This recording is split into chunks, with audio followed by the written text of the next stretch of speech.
we are. I know. I know. You know how like you have like you talk to people and you just know that they're your people, right? You just like Exactly. have that feeling. I have that feeling with you. So this is going to be a good conversation. I'm looking forward to it. So, okay, to get people started, Mm. um, if you can just give me a quick introduction about who you are, what you do, and we'll take you from there. Yeah. So my name is Melinda Colon. I am a enterprise value architect. And so let me just simplify it. I help people make a lot of money and actually create a legacy in their business so that you're not hustling, but you're creating an asset that has value behind it. And one of the biggest ways that I've helped transform people's lives, transform their time management, their freedom, their family, is with government contracts and helping them win government contracts in a total of $4.4 billion to date. I have a goal. I have a goal, Kome, to achieve 15 billion in client wins by 2030, and I believe I'm going to get there. I really do. So I'm looking for my people, my tribe who wants to be a part of that journey and win along the way. I love that. Do you know what? I wish I could be one of those people that would hear like 15 billion and just be like, yeah, that's okay, but I'm not. So let me actually like, oh my God, that is a lot of money. I'm actually very keen to hear how you got into government contracting Mm, and then ask you a bit more technical questions. But you know, something you said caught my attention where you're like, people need to stop hustling. And I think I'm also on that journey where recently I was saying to my partner, I was like, look, when you're starting out in business, people make you feel like if you're not hustling, you're not winning. But mm, actually, there are a lot of ways that you can build your business without the grind, without the hustle, without feeling like you're always on that hamster wheel. And I'm yeah. actually intrigued that you also say that as well. So that's actually a good thing. All right. Can I ask you, like, take me back to how you got into contracts? Like, just paint us a picture of how that happened. Yeah. I had a six-figure salary in corporate America where my job was to win government contracts so that Mm. a department of engineers would stay employed. And so it was a lot of pressure. You know, like, have you ever been in so much pressure to do something? You just like, it's like you just got to figure it out. And it was late nights, early mornings at 4 a.m. at the office. I am BFFs with the cleaning crew. Like, they know me by name. They're bringing me orchids. Like, I remember I mean, became my friend. We talked about everything. We talked about God. We talked about business. We talked about life. We talked about traffic. It was everything. And he was telling me about how he grew an entire garden of orchids in his backyard. And one day he came in, and he said, "I was just gonna leave it on your desk. I was hoping you wouldn't be here." And it Oh, was 11:30. My husband had just dropped off dinner, and he put it on my desk. And he was like, "This is for you. It's beautiful white orchid." But where I was is someone who didn't know what I didn't know. They mm, don't call it government contracting. They call it proposal development. They call it procurement. They call it all these different things. You know how frustrating it is when like there's a lie about what something is. You know, words are so powerful.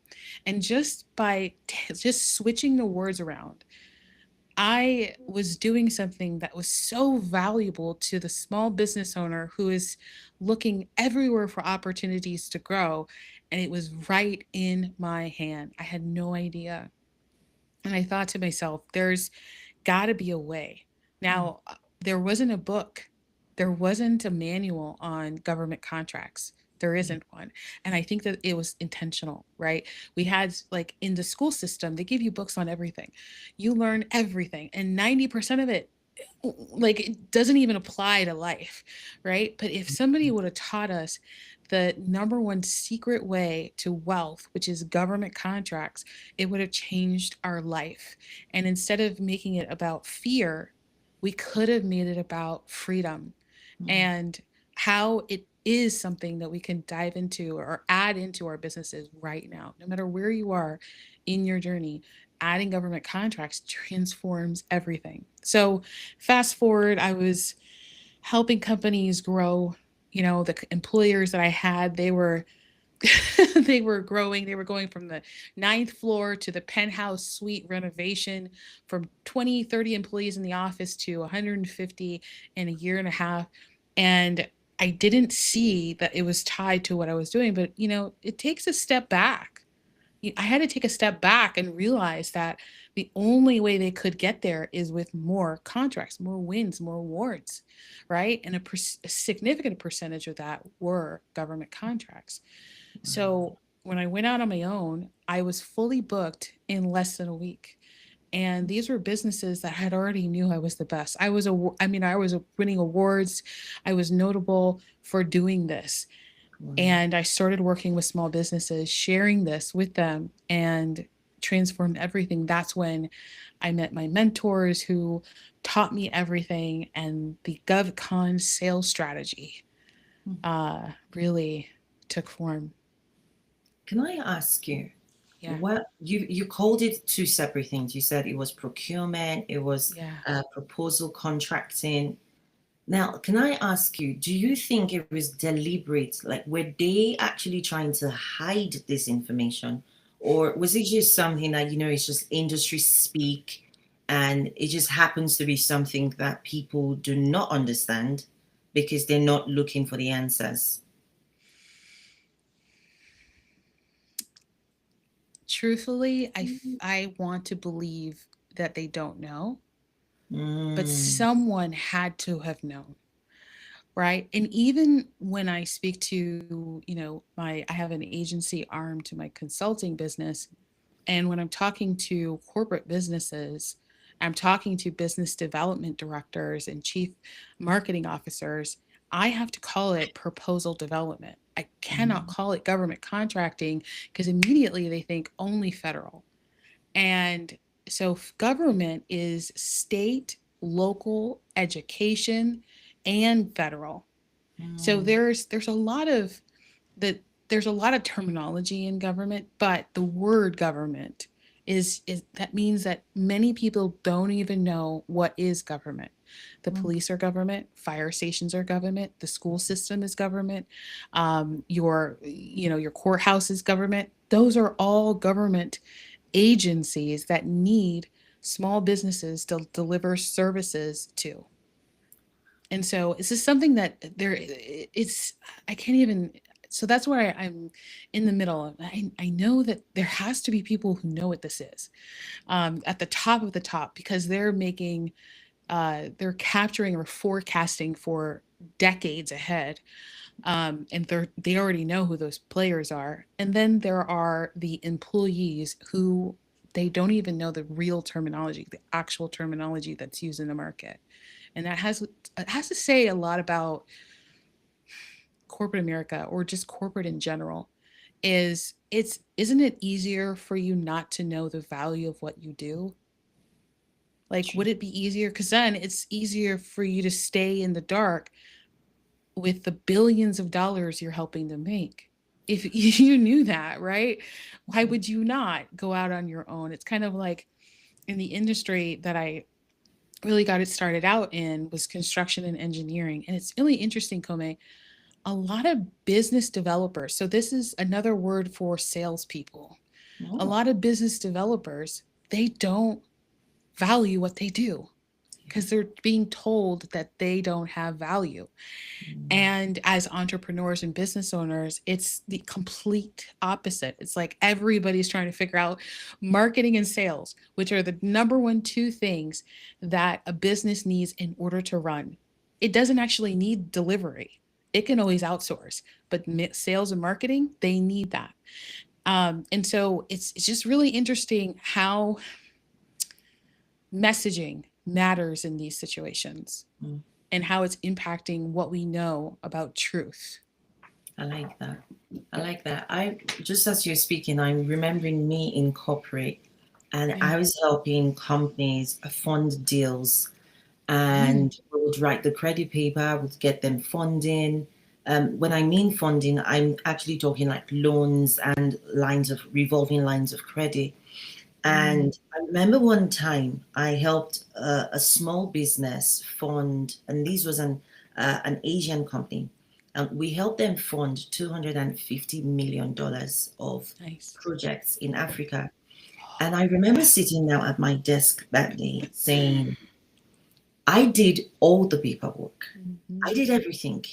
And the only thing I got was thank you. That was a really good paper. Well done, and on to the next. And so you talking about how people are told that what they do is not valuable. That just brought that memory back. And I'm thinking there are several people who actually have the skills, Yeah. who even do the work, but they're not getting the revenue that comes from those projects because they don't know how valuable they are. Yeah. It's true. I call it I wrote a book, it's called Aligned and Profitable, and I defined this what I call corporate residual. It's this identity that we carry, or I carried for a long time, about what my value was. If someone didn't tell me, like if I wasn't, starting out and like, well, I'm making no money as an entrepreneur, I'm making no money. I have to go and not only just wait and do the work, but also hunt. That's the part we don't learn in corporate, right? And it's just to go hunt. And I thought to myself, well, how can I hunt? I don't have any value. I don't know what I'm doing. I don't know how to sell. I don't know how to market. I can't do this. All of these excuses to actually just say what I do. Because Mm, oftentimes when we talk about what we do, we're actually attracting people that need exactly that. It's like, God doesn't make any mistakes. Everything is intentional. And so if he gave us the skills, then all we have to do is share them with people, mm, and we're attracting the right people towards us.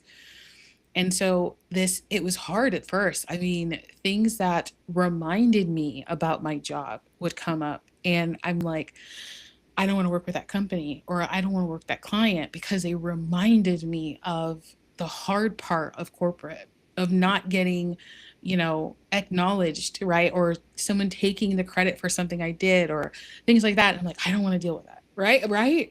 And it's yes, like, I don't want to deal with that. And so, or, changing the last minute schedule or on a call, or telling me to do something that's out of scope. Right? I didn't want to do it because it's so close to how I felt, to that corporate person. And so I call it corporate residual. But the truth in that, and what I have healed from, is actually stepping into the identity that God has already called me to be. mm, And instead of saying that that's all I have, I get to say, and we all get to say, that's one of the many things that I have been blessed with. I've been blessed with the hard of 20 years in corporate. I've been blessed with the hard of the 4 a.m.s, the holidays where I worked Thanksgiving. I'm, working on a proposal or a contract, traveling, overnight on red eyes with my laptop on my desk for an interview for $250 million contract with USDA. So like all of that was for my good. And it yes, gets to be something that I get to share with somebody else.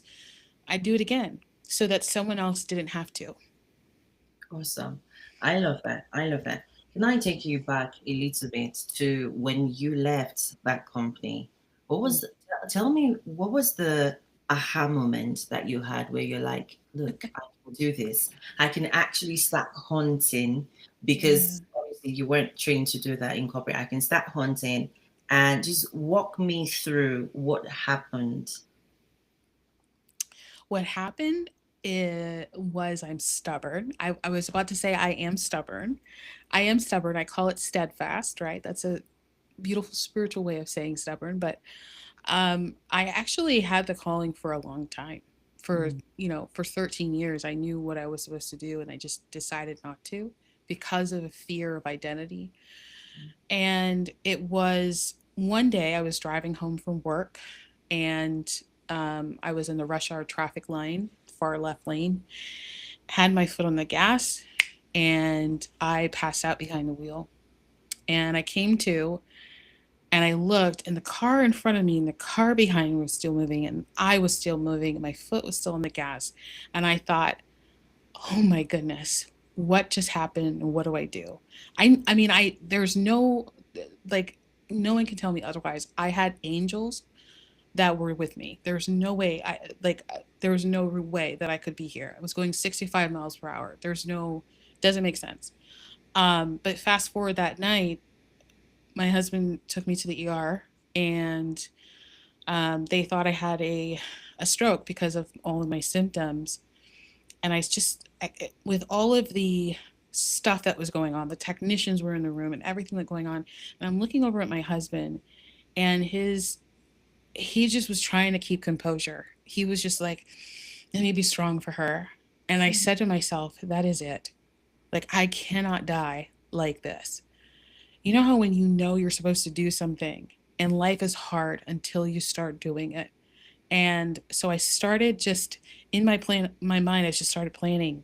I couldn't actually drive for 9 weeks. So the extra time, which was an exorbitant amount of time I had left over, um, every day I was working in my journal. I was connecting with people on LinkedIn. I was, creating content. I was thinking about like services. I was thinking about my pricing. Like, I was moving because I knew that that's what I had to do. It wasn't a choice. It's a purpose. It's a part of the plan. So, that's what happened. It was something that I knew I had to do. And I just drug my feet, and I finally, unfortunately, in that situation, I decided to do it. And then everything changed. The right coaches showed up, the right mentors showed up, the right opportunities showed up, and it was just so easy. And I thought, what was I doing? What was I doing? I was afraid for nothing. But that's what we do, right? If we're not intentional about the next steps in our life, we're just gambling, and gambling is very scary. But if we are intentional, it just works. Mm, I love that. Can I then ask you, and that is very scary because I Yeah. know that a lot of people often describe a come to Jesus moment Yeah. where it's like all of a sudden it just becomes really clear, like, this is what I'm supposed to be doing. That sounds like what you've just described. Like, Yeah. you get to that point and you're like, what am I even doing? Right? Would you say that nearly anyone, I know we've had that conversation, and I asked you specifically, I was like, Yeah. Melinda, I'm not a US citizen. I don't live in the US. Can I still do contracts? But I want you to answer that question for people who are watching, and those who will watch, so that it didn't come from Kome, it came from Yeah. the but Okay. So actually want to break down what a government contract is and why Mhm. it's so easy for me to say, yes, there are government contracts for you. And so a government contract is a set aside amount of money to go back into the economy. That's its purpose. Mm, So there's a set amount of money that goes back into the economy, and it helps cycle the economy. If you've ever heard, I'm not sure if you guys have like stimulus checks. Do you guys have stimulus checks? yeah, we So do. that stimulates the economy because Mm, there's not enough spend going on at the local level, like just a consumer, retail. That's why it's so important to participate, right? Just to purchase things, to buy things, to sell things. It helps the economy. So a government contract helps the economy. That money is set aside for small businesses. There's a huge portion of money, about $1 trillion, that's set aside for contracts. 700 billion is set for small businesses. So when we have all of that money, what they're doing is saying, okay, what are all the things that we can outsource to a service based or product based business so that we can help this economy work, right? So this is If you're in consulting, coaching, if you have a engineering business, a construction business, financial services business, marketing, copywriting, even ads, even email marketing. I mean, everything. Because the US government is the biggest buyer of services and goods in the world. So, is there a government contract for a Canadian? Yes. A resident Canadian? Yes. But I'd also add there are government contracts in Canada because Canada has a similar economic cycle. They Mm, have contracts that are helping fund the economy. So, what is the difference between a Canadian and a US government contract? So, because US is the larger economic cycle, they have way more opportunities. mm, Canada, there's uh, a friend of mine actually is within the Canadian government, and so they're tied to local economics more so than the federal, the larger vision of the country. mhm, So there's two different buckets that a Canadian can do services with or to sell business products and services to. mhm. So how does a Canadian win a government contract in the US? Is this helping? Just kind of Yes. like breaking it down. Okay. Mhm. So, okay, good. So, similar. So, it's just a process. It's simple. You do literally the same steps as you would as if you were here in the US. Okay.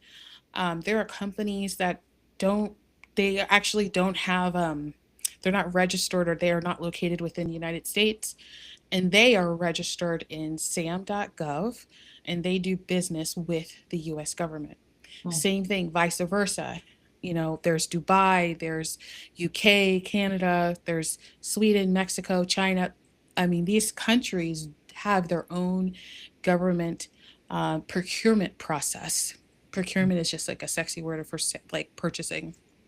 So those are really the steps. You go to sam.gov and you just honestly answer the questions.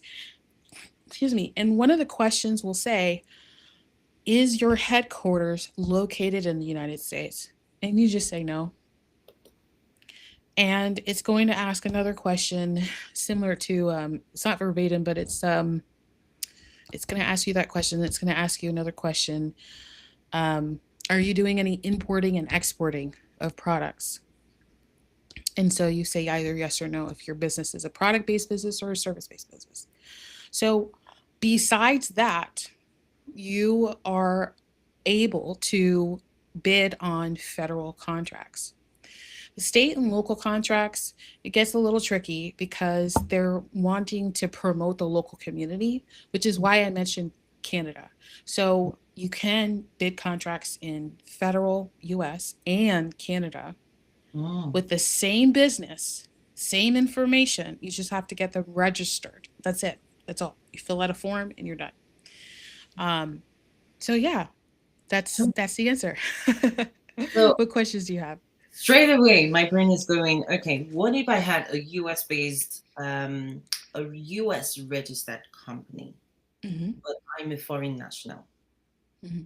As a matter of fact, I'm not even Canadian, I'm British, which is so interesting. So, and I know that my audience, a lot of the people who watch my channel, they are people based in the UK. And so Hmm. I'm then thinking, because Canada is similar to the US, what if you were a British company, a British person? Could you go and register a company in Hmm. the US and still be able to bid for contracts? Is if you were in a different country, could you be able to register A company, a company in the US? yeah, Yes, yes, as and long because in order to register a company in the United States, it has to have a location, mhm, contact information, and a point of contact in order to register locally. And then you go through sam.gov. mm, So say for example, you're in, you know, Virginia, and you have family in Virginia or a business in Virginia, and you live in Canada. Your mm, business, this is the entity that's doing business. Yeah. your business in Virginia, not you. So, how the government looks at it is it looks at your business as like an entity, an individual.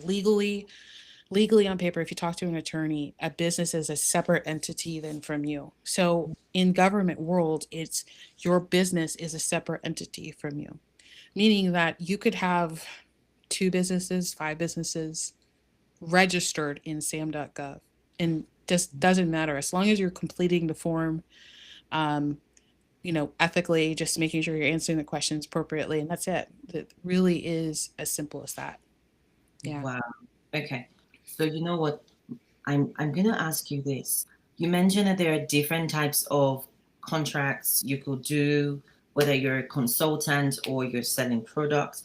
Can you give us an example of someone who maybe got a contract and something unusual that they do? Because I think people will Mm. be watching this thinking, oh, I'm not a big company. I don't sell anything out of this world.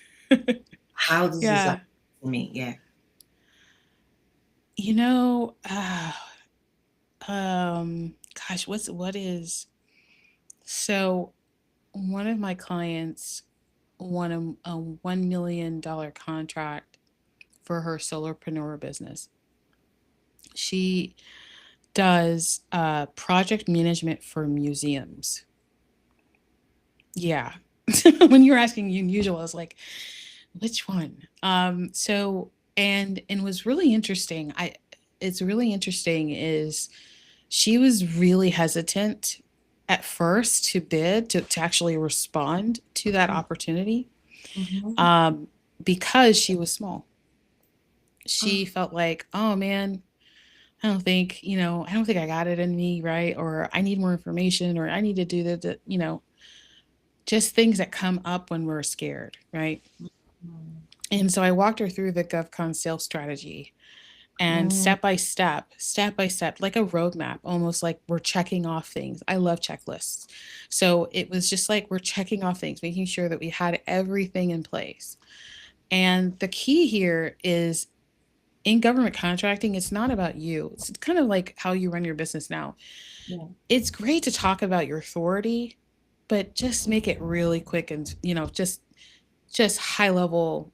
I'm amazing, and move on to the pain and the solution that you deliver. Mm, And so we were doing that. We were articulating that value, but she kept thinking like, how do I make myself stand out as a solopreneur looking to win $1 million contract that's never won $1 million contract before? First opportunity, right out the gate with like for museum services, right?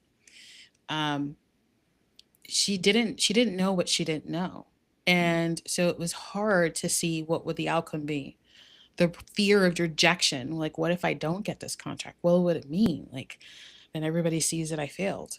And that's not how to look at government contracting. It's really interesting. Government contract, there's no failure in government contracting. There isn't. If you don't win that contract, you still have an opportunity to build relationship with that client, and mm, that lasts forever, right? This is why Xerox is so big, or Tesla is so big, or Ford is so big, or even Louis Vuitton has contracts. I mean, CVS, Walgreens, because they've identified that they need multiple streams of income but the same business. You see, a lot of people think I need to have, when I say multiple streams, I have to have a new product, a new service, a new this, a new that. But you just need to have a new audience. You just need to add another audience to your business. mm, So she looked at her past performance for business for other museums that are not government, her other experience that she felt like it wasn't relevant. And we really pulled out what was the most important pieces that needed to be in there. mm, And we put it together, and she submitted. Now, here's the thing what's great about this, we didn't expect anything crazy to come out of it. I kind of felt like I like to win, right? I'm a little bit of a competitive person, a lot probably. But I love to win, right? And so she's having this hesitation. I'm like, don't worry about it. Like in my mind, I'm like, don't worry about it. Um, but just, she was having hesitation. We submitted, we didn't know what to know. So, I mean, we just move on to the next thing. And she went to a gala event. She ran into the client and he's like, yeah, so we're going to send you the paperwork on Monday and da da da, like as if she knew, right? And she called me up. I remember she called me up. She was like, oh my gosh, you will not believe what happened. And I said, tell me what happened. And so she's like telling me step by step, like he just came up to me and started talking about me. Like, I think I got it. I think I got the I'm not really sure. Like, I didn't get the note. And just so excited. And formally, she did get the letter and she won that $1 million contract. Now, here is the best part. She won that $1 million contract going up against 11 competitors. 11 competitors that were bigger businesses, that had entire teams, that had all the things, like really corporate. And she is the only solopreneur that responded to that. And she was the one that won. Well, Melinda, what if it was a price? The client had already established a price. So they already said what it was going to be. So there's no, that's not it. Well, what could it have been? It was her strategy. She leaned into something that most people are afraid to do. They see themselves and they say, I'm just small. I can't do it. But that's actually what we use to leverage. We said she's flexible. She's your point of contact. She could be available. I mean, these are things that any large business can never say because they usually have 2 or 3 point of contacts for this, for that, for the other. And she was the only go-to, right? I mean, it's so attractive. She used her small size to win big, all because she just leaned into who she was, her identity. And that's what's available for a solopreneur. Like, imagine if you, and that's something that's unique and just weird, right? Like, it's just not, you don't hear that often, but it is something that is in demand. So much so that she's winning $1 million contracts. Love that. Love it. Now I'm looking at my bank account and thinking, I actually would love $1 million. But you mentioned that she leaned into her uniqueness. Mm-hmm.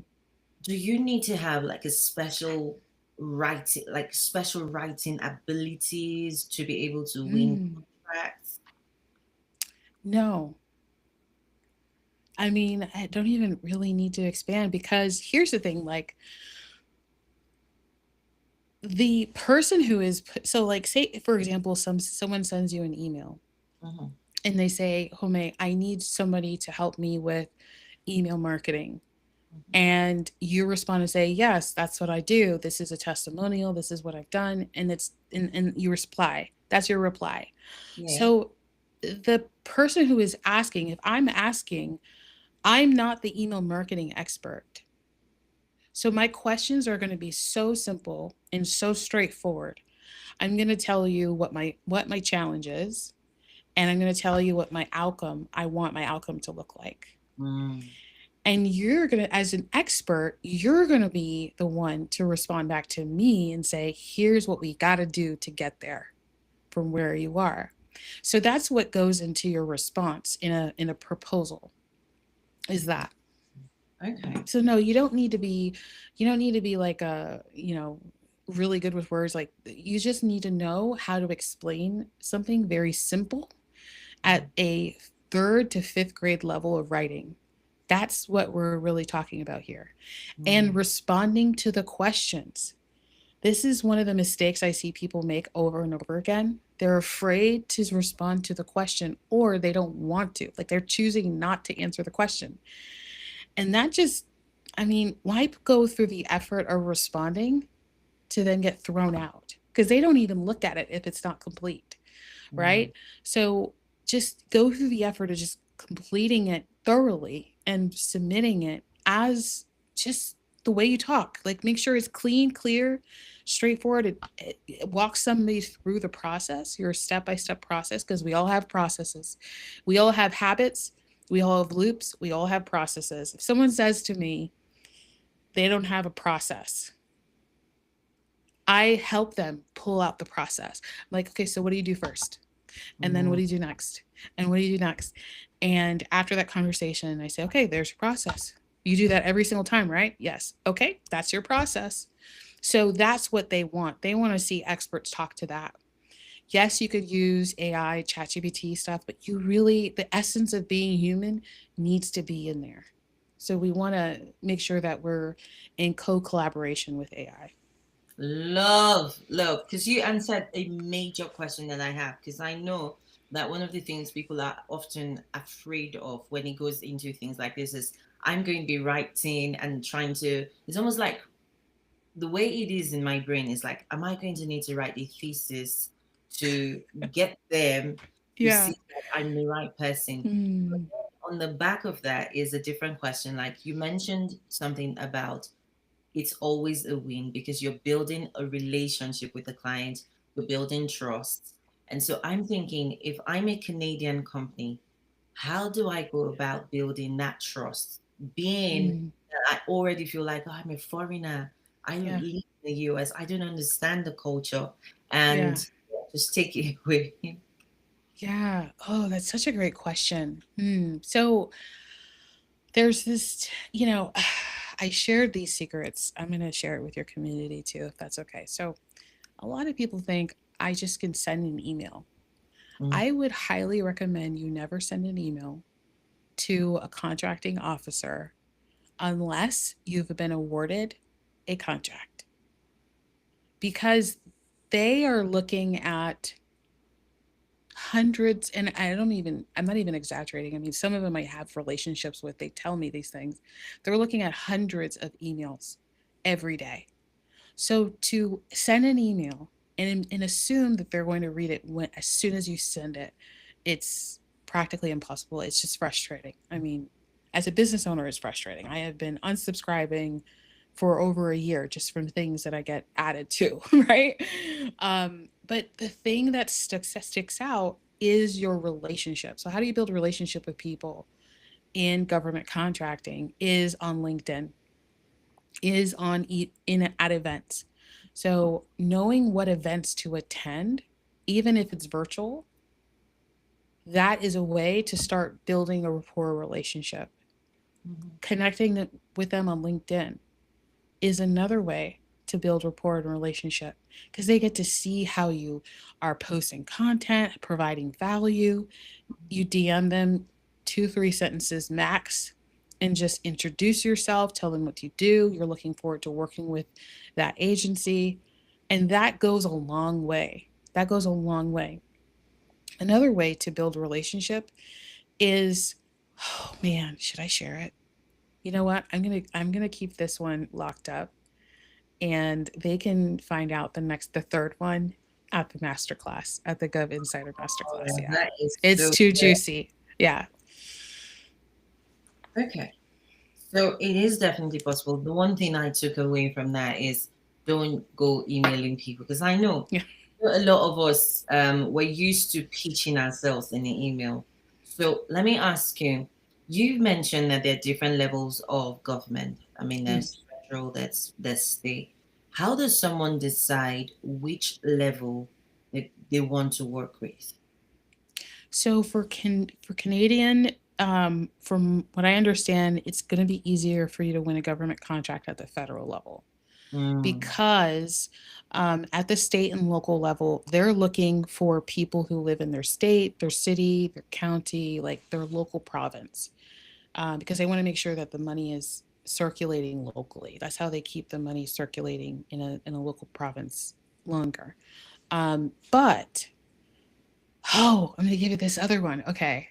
Oh my gosh, this is so juicy. See, these are the things that the reason why this conversation is so important, Kome, is because people are just reciting the same stuff over and over again online. And I want to share a different perspective. Our world is moving so quickly that I don't want to spoon feed stuff to people. I want to show them it's possible and for them to take action, right? Um, so there's this thing called rebits, REBID. And so What happens is that an agency will put out an opportunity, say, hey, does anybody do painting? And if they don't get a response, they'll put out another, it'll rebid, it'll say rebid. Hey, does anybody do painting? Mm. Now you see it already. So now that's a really good indication that they don't have anybody locally that does painting. Mm. So that's another way to get into like the local level contracts is to go that route. The where I see it work best is if you are an online, like a remote business, you don't need to physically be there. They don't need to pay for your travel. Like if you're financial services or marketing or, things that you could do virtually. But those are the opportunities that are available for you. So those are rebids, and those are at the state and local level. Federal also has rebids as well, so you could take a look at those. But that's a really good indication that they're having a hard time finding people who do exactly what you do. And Mm. so here's a strategy: when you find one, like say you just go and search, you find one. Maybe it's an old one, an inactive one. Mhm. Go find the, it's going to list the contact name for that owner, that contracting officer. Copy that, go to LinkedIn, paste it, go to their profile, connect. Hey, my name is so and so. Here I do this. Why would you not? Because that's the thing, exactly. That's the thing that they're looking for. So you're making it easy for them to reach out to you.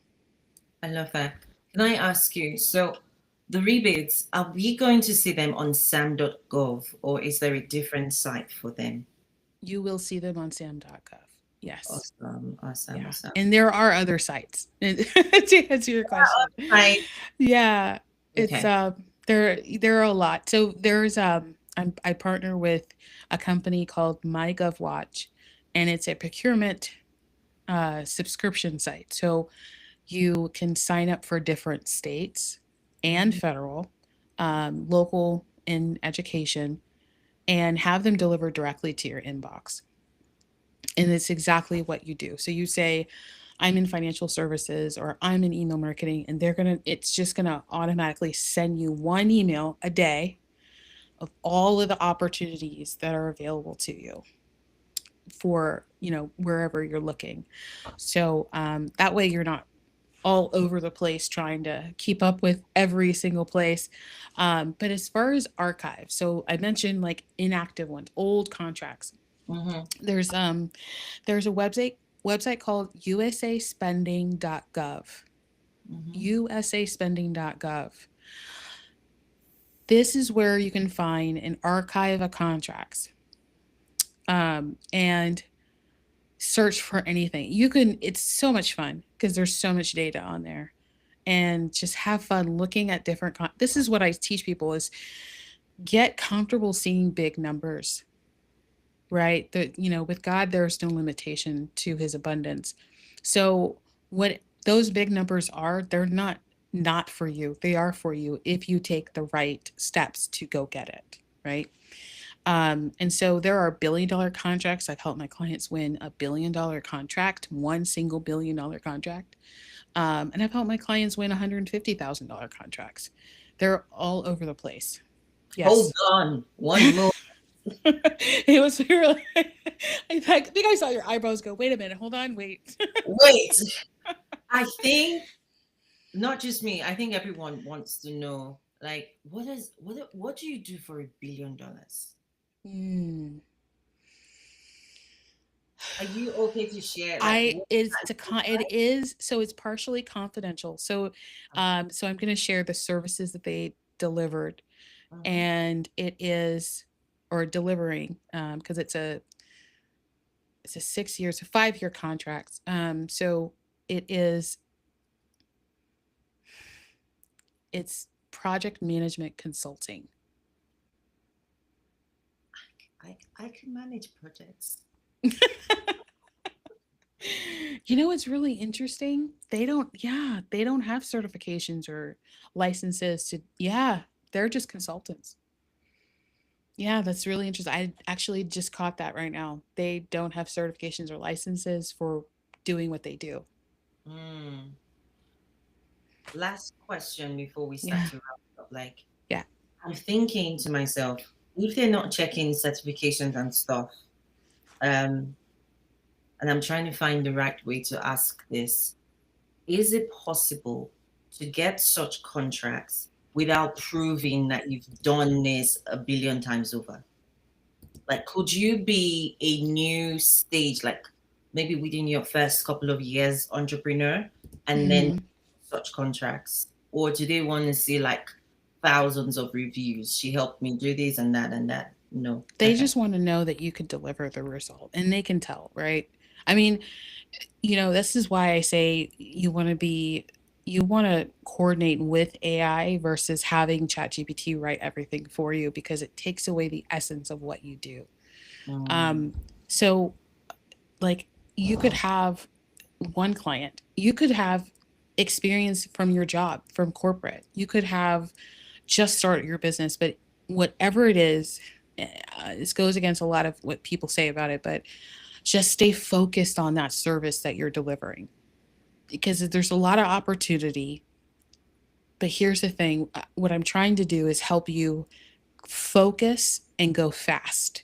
And mm, so if you go after every single thing that you see that you could do, like snow plowing and paper clips and website design, and it's like, one thing, it's not a good first impression. And second thing, it's just going to cause you so much energy drainage because you're not focused on one thing alone. There's plenty. There's 99,000 government agencies in the United States alone, not even including Canada.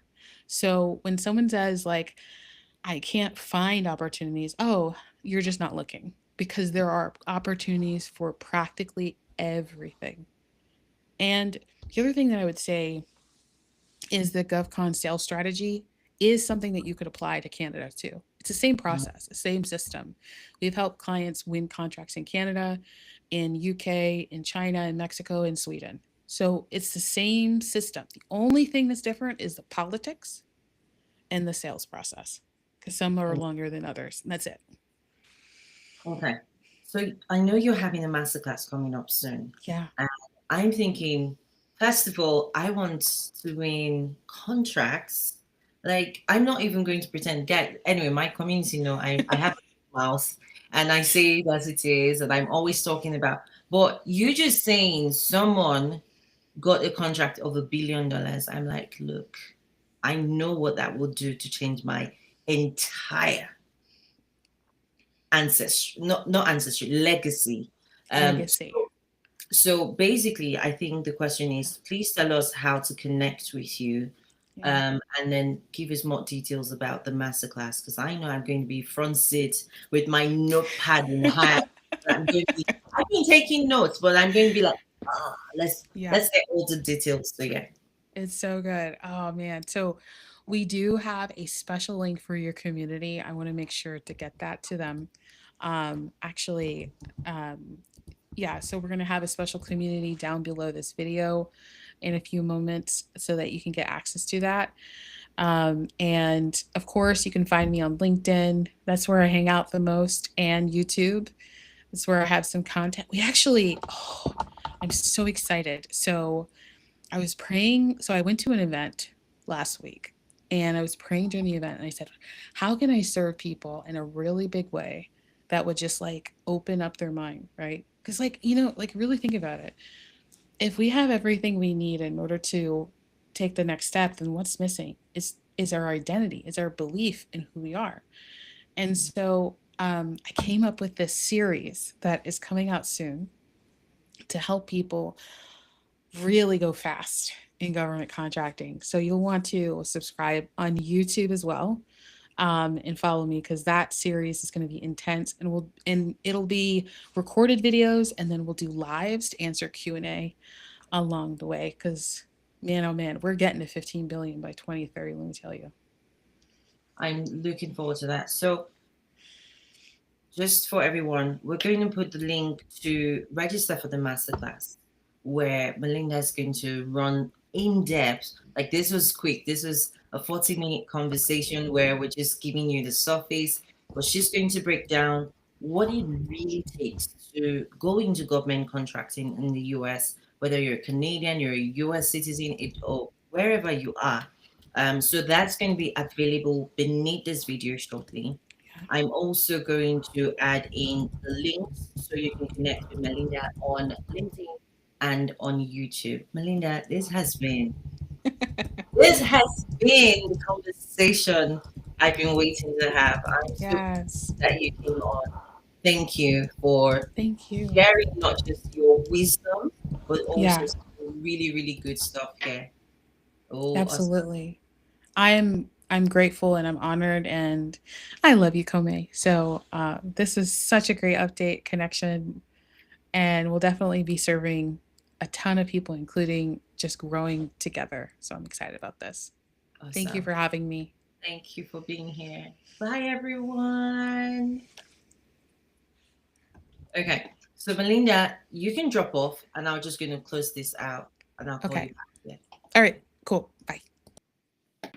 All right, guys, there you have it. That was a fire conversation with Melinda Colon. She is going to be doing a masterclass on this. And if you are even remotely interested in learning how to do government contracts in the US, she dropped the link just now. Please grab that link and register, save your seat to go on to the masterclass. Now, I'm hoping that you've enjoyed this conversation, and I can tell you there is a whole lot more coming from, like, just looks like this, showing you how to tap into more opportunities right now and even in the future. And we are also launching the Get Paid community, where we're going to be having this kind of big money conversations, where I'm going to be inviting experts who some of them have done $1 million in one day. And as you can see from Melinda, some of them have also helped people to do $1 billion. I know it sounds like crazy numbers, but that is a kind of delusional community we're building inside of the Get Paid community. If you are interested, I'm also going to drop the link to join the community as one of our founding members somewhere in the description. You want to grab that because we have only 50 seats for founding members in the Get Paid community. And I promise you, it's not just being a founding member and paying lower ticket prices every month. It's just being available and having the opportunity to connect and actually get into the room with some high stake, high quality individuals. I hope that you will take me up on that offer, and I will see you in the next interview where we're going to be digging deeper, going higher, and I'll see you there.